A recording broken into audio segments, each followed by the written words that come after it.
from our studios in Atlanta, this is CarBiz Today.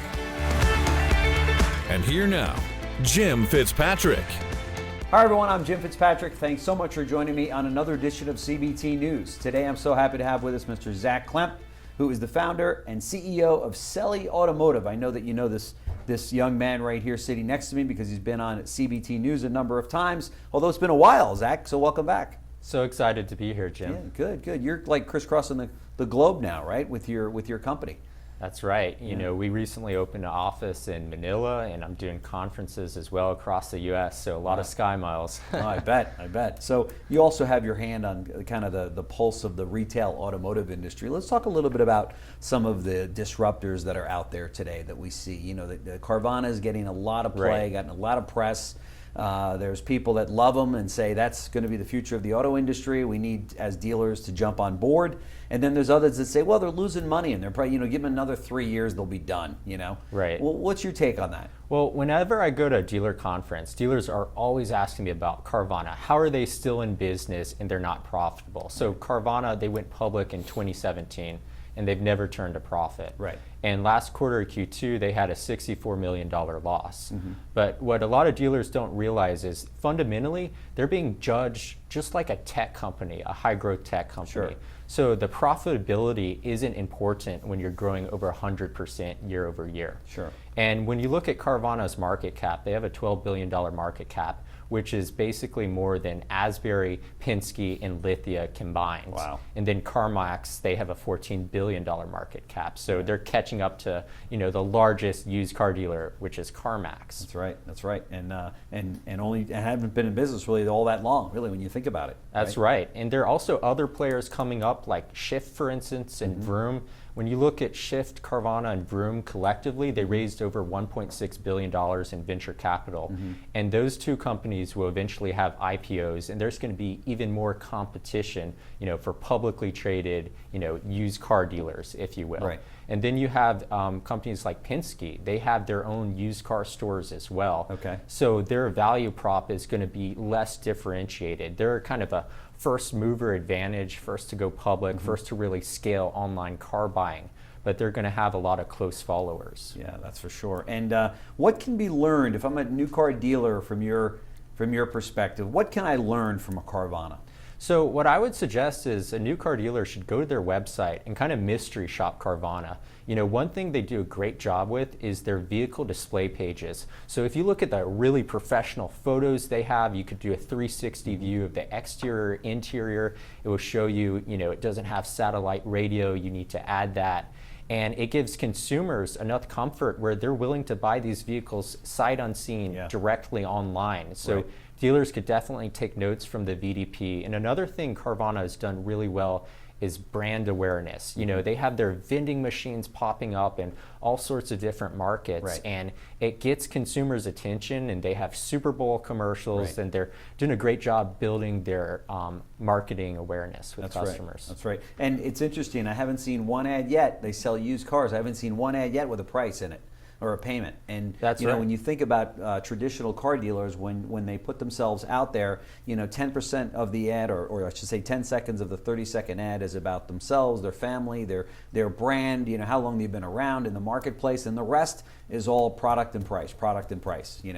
And so I think that's a huge takeaway that dealers can learn from Carvana, right? That's, to your point, build the brand. Just let the consumer know this is the place to come for a great pre-owned vehicle with a phenomenal warranty and an easy way to buy. They're really selling the customer an easier sales process than to go inside of exactly. To your dealer. We were doing some mystery shopping of Carvana compared to some of our dealers, and they don't necessarily have the best pricing, but what they're offering, to your point, is the convenience of purchasing a car online and the flexibility of that 7-day return policy. That's right. And customers have, if we learned anything from CarMax, and that was that people are willing to pay, the price on the sticker, even though it might not be the lowest price in the marketplace for that vehicle, and there might be, the CarMax might be surrounded with, 10 other dealerships around it that's selling the same used vehicle for less money. But it wasn't about that. What was it? It was about the sales process and it being a very easy one for consumers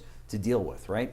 Exactly. People like the Amazon or the Apple kind of omni-channel experience.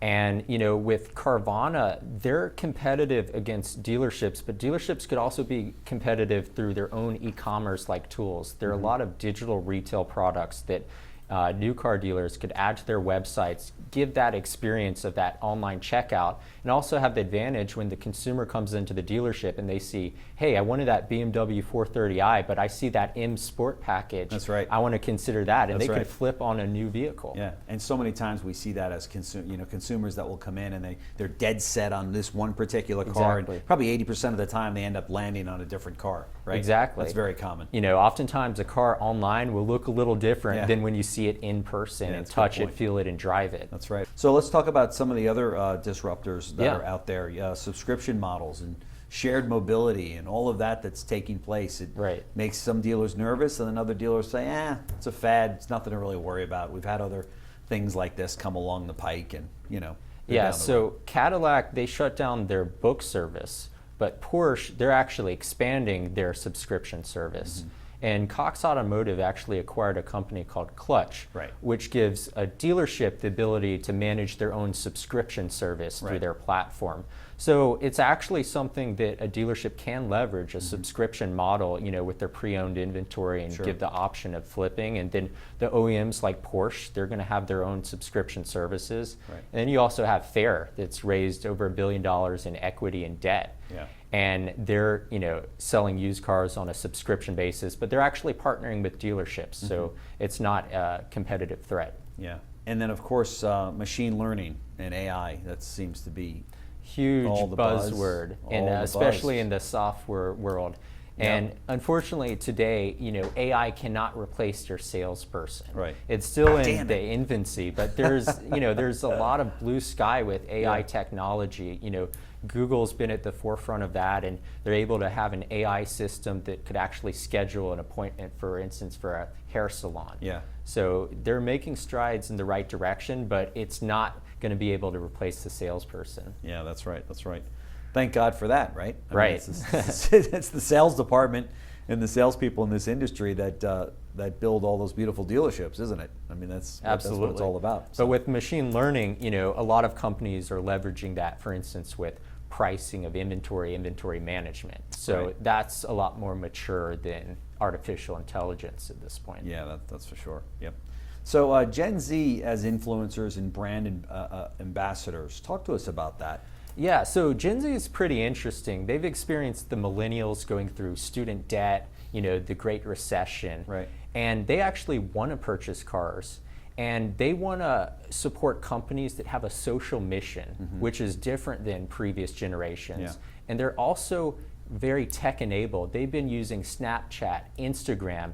The whole idea of the influencer was born out of this Gen Z. So from the dealership standpoint, I would say Gen Z is perfect for testimonials, supporting your brand. Like if you asked a baby boomer to give you a video testimonial, it might be a little hard, but a Gen Zer could get their iPhone out and do it right on the lot as soon as they purchase the vehicle. Yeah, they grew up that way. And if they have a great experience, they're going to let everyone know. And on the other side, if they have a bad experience, they're going to Yelp giving you 1-star, Google reviews, Dealer Rater, all of those websites. That's right. So you got to be Take careful. good care of your Generation Z Exactly. people, right? Right. Yeah, and that's incredible that because these kids really, I say kids, but these kids really grew up with iPhones in their face 24/7, right? I mean, Exactly. they know more about taking a good video than videographers do. Kids get iPhones in elementary school Yeah, nowadays. that's So right. they're tech enabled from the start. Isn't that incredible?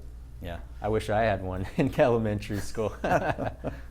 Yeah. So what's next for your company? What's around the corner for Selly? Yeah, so we've actually been working on an integration with Frazier DMS. They Okay. have 21,000 dealerships, so it's going to be Wow. a big opportunity for us, and we're going to be the first fully integrated CRM with Frazier. Wow. So that's a big opportunity right there. Yeah, for and sure. Our developers have been hard at work on a lot of great updates for the company, and we have some other DMS partners coming down the pipeline as well. Very nice. Well, Zach Klempf, thank you so much for joining us on CBT News. It's always a pleasure having you in the studio and kind of give us an update from your perspective as to how you see the auto industry. Thanks, Jim. Thank you.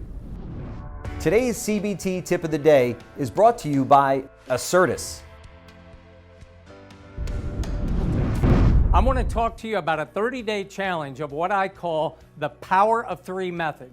I want you to pick 3 things, 3 areas of your life, and I want you to look at one small, gradual improvement for each of those 3 areas. It could be phone calls, meet and greets, whatever it may be, but one small thing. As an example, if you were just to tell every customer that you meet today, you are very important to me. Thank you so much for giving me the opportunity. I want to get you everything you want and need today. If you could do that with every single customer on a phone call, in an email, face-to-face, and showing a heartfelt empathy in 3 areas today, your power of 3 for the next 30 days, you look and see what will happen. Do that in 3 areas of your life every single day, and you'll get phenomenal results. I'm Mark Tewart. Thanks so much for joining me on the Tip of the Day on CBT News. For even more CBT, please follow us on Facebook, Twitter, YouTube, and LinkedIn. Thanks for watching, everyone. Have a great day, and we'll see you right back here tomorrow. Thank you for watching the official news source of the retail automotive industry. This has been a JBF Business Media production.